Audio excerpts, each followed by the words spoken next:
Hey, it's Michael Saul, but everybody calls me Tiny, so you can too. And this video is short week, but will there be Syria-related volatility? This is market analysis for the week of April 10th, 2017. So last week, in case you missed it for some reason, you didn't watch the news, President Trump ordered a missile strike on Syria airfields in retaliation for the attack on the civilians with chemical weapons, and there was a whole dust-up, and Russia was said to be pissed off because they had troops on the ground, and they are backing the current leader, and supposedly they were warned, or maybe they weren't warned, whatever it was. So it had all the makings of some volatility happening in the market, and in the end, I mean, with the exception of Wednesday, Thursday and Friday were just poof, sideways candles. So to answer that question right off the bat, I mean, unless something changes in Syria, and by that I mean gets worse, which I just hope it doesn't, I think any U.S. life put at risk is too many.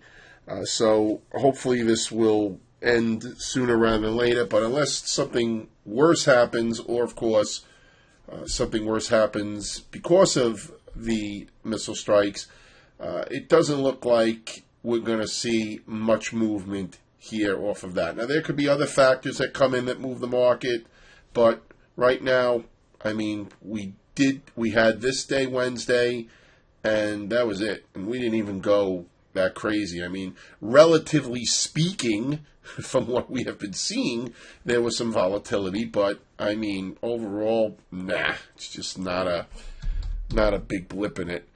Here is the VIX. You can see the VIX is still, it closed at, what did it close at? 1287 on Friday. So it's, I mean, there was this shot up, but this was whatever it is, a week and a half ago, whatever it was. So, again, my opinion remains the same about the market. I believe that we are due for a prolonged consolidation, a complex consolidation. I think there could be a sell in May and go away, especially if we don't go very far over the next few weeks. And again, I'm not looking for it to sell right away on May 1st or any of that stuff, but who knows? It could happen then, but whatever it is. And the reason being is I believe that it will be the self-fulfilling prophecy of people looking and saying, look, the market has stalled out now. Why take the chance? Let's take some profits. We're up nice. Let's try to get out. Okay? Could it be news related? Could something happen that could cause a big decline? Of course. Okay? That, of course, goes without saying. I'm talking about even if something like that doesn't happen, well, I still think that we are due for a prolonged consolidation here. You see how this is more complex rather than just a straight pause and go, pause and go, pause and go. Now, I think this is nothing, right? I think that it could be several months, maybe something like this. Okay, it doesn't have to look like this pattern, right? Because this was when we were up at the all-time highs at the time. But it could be something lasting several months and zigzagging, and then maybe even making a move to the downside and go, oh boy, here comes the sell-off, and then maybe there it'll find the low and try to rally again, whatever, one step at a time. But I'm not changing my opinion. I still think that is going to be what happens here on the short term. Now, Friday is Good Friday, so the market is closed. Only 4 days this week, and if you're celebrating Easter, happy Easter. If you're celebrating Passover, that starts Monday at sundown. So it could be a light week overall. Okay, the two holy days for Passover, the two beginning holy days for Passover are Tuesday and Wednesday. People may be cutting out early on Monday, even though it is past daylight savings or whatever it is. So it does still get dark at a decent time. But whatever it is, that could be an excuse as well. So, like I said, unless something happens, I don't really see us going anywhere very far. Here's the Dow. Looks the same. I'll just go through these quick. Here's the Russell. Nothing really to see here. I mean, here's the NASDAQ acting the best. We'll talk about that in a second. Here's the mid caps. Here's the semiconductors. Okay, touch the came close enough to the 50-day moving average. Trying to get a little bit of a bounce here, but not in a huge rush. Look at some stocks. Klatenka looks like it wants the highs. Click, which is Colix and Sofa, this looked like it had the chance to break out, but instead it's pulled back down to 19 here. Here's Intel. Here's ADI. How about NVIDIA? Yeah, so NVIDIA, which we highlighted here in this coil and then this coil, but now, no. Looks like it could maybe want to swipe back through. If it does, look for a try to the 200-day moving average. Here's Micron in a nice consolidation / flag. How about the banks? Look at the banks. Yeah. I mean, again, is this a sell signal? No, but it's not exactly a buy signal either, right? Here's Bank of America, Citigroup acting okay relative strength-wise. Still don't see anything huge there. Here's JP Morgan. Here's Northern Trust, Zion, Bank of New York, also acting okay, showing some relative strength. All right, so let's look at like a Goldman and the XBD. Okay, so here's the XBD index, the broker-dealer. Again, is it a sell signal? No, but it's not a buy signal here. All right, it could be forming head and shoulders pattern here, a head and shoulders pattern on that and on the banks.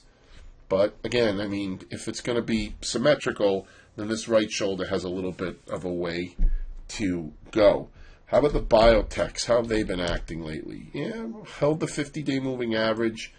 See if they could get a bounce going. But overall, I mean, they don't look strong on the bigger picture chart at all. Okay, look at some of the stocks there. Here's Gilead in a strong downtrend. Here's BIIB. More sloppy than anything. All right, let's look at some of the glamour stocks like I like to do. Here's Amazon with the big, I like to call this the New York salute up here. All right, pulling back. Watch the 20 EMA if it continues to pull back. It's not a short signal per se. For a day trade, it was nice on Thursday, but even into Friday a little bit. But it's not a swing short signal here. Okay, it's a very strong stock, very tough to fade this. Just watch to see what we do at the 20 EMA. Here's Apple, also looking great. Here's Alphabet / Google, whatever you want to call it. I always want to call it Google, but I catch myself. Here's Netflix in a nice move higher here, still in a nice trend, holding the 50-day moving average. Caterpillar and John Deere I like to look at. John Deere has taken over. They're a little strong. One stock I was looking at this week is Pool. Pool Corp is in a little bit of a flag here, but I have to tell you, the setups have been few and far between I've been seeing. So, yeah, I'm not exactly really, and I'm not, again, I don't think there's a big sell signal here or anything like that. I'm just, nothing's really exciting me here. How about like AGN? What's that doing? Yeah, it's not bad. It's also not a bad one. Okay. Let's look at oil. I want to look at oil, bonds, and gold. So oil got above the 50-day moving average, unrest in the region, the Middle East. So there was an excuse to try to push it. Did close above the 50-day moving average, but until it gets back in, at least inside this consolidation, and preferably outside the consolidation, to me this is just corrective for now. TLT, the bonds. So they poked out the bottom, came back inside, tried to poke out the top, but couldn't close outside of the top, right? It was a gap up, a push up, and then a sell off here. And then gold, okay, so gold popped up, tried to rally a bit, and then look at that.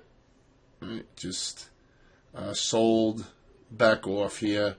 And that's telling me that gold is not ready to break out, not ready to get a strong trend going here. So I know there are a lot of gold bulls. I get a lot of questions on gold every week, but as of right now, I don't really see a strong move here until we can get and stay above that 200-day moving average. I don't see a strong move higher. And yeah, this could potentially be the end of the line here, right? This could be the fifth wave, and then it could maybe start to move back lower. Again, I don't have a sell signal just yet, but I definitely don't have a buy signal here. Definitely do not have a buy signal here on gold. So anyway, short video this week. Short week, only 4 days. Have a great Pesach if you're celebrating. Have a great Easter if you're celebrating. If you're celebrating both, hey, have a great both holidays. You can always get a hold of me at tiny@attackthemarkets.com. Have a great week, and I will talk to you in next week's video. Or sign up for my email list. It's 100% free, and I will update you when there's something to talk about in the market. Talk to you soon. Have a great holiday.